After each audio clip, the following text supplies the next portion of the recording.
जी मेरे social media की बात ज़ौक़ से बाशौक़ अवाम जनाब बंदा ना चीज़ हक नवाज खराली तरफ अस्सलाम वालेकुम। तो जनाब मेरे नाल आज मौजूद हैं जनाब फरूक भट्टी साहब ते इन्हां दी नज़र एक दौड़ा करदा पिया। भट्टी साहब आंदा है जिथे जी जी करके जीवना होवे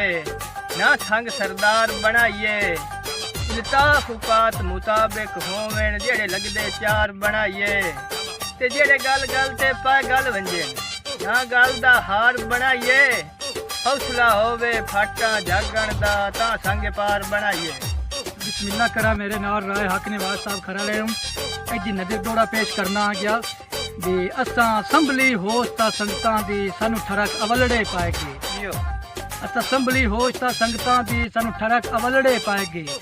अपने जोर ते पीग संगत दी उता अद आसमानी ले गए ते हत्था नाल हयात सवार ते बाईते वो सारी उम्र तपेंदे रह गए केड़ी जिंदगी रेत दे कोठियां दी जरा पैर हटाया हटा गए सच्ची वाल दी वट्टी होई है केड़ी कदी रात बला छोड़े तेरी नियत ते सट्टी होई है। वाह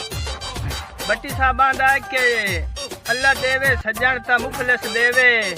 बद नियत ना ढीवेण लगदे भावे गुरबत नाल नदी के आवेण फुला नाल तुलीवेण लगदे।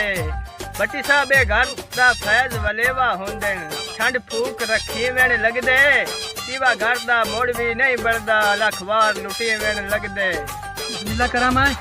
ओदा भी मेरा खून हयात वफादारा तेरे ऐब कंजेदे रहेगी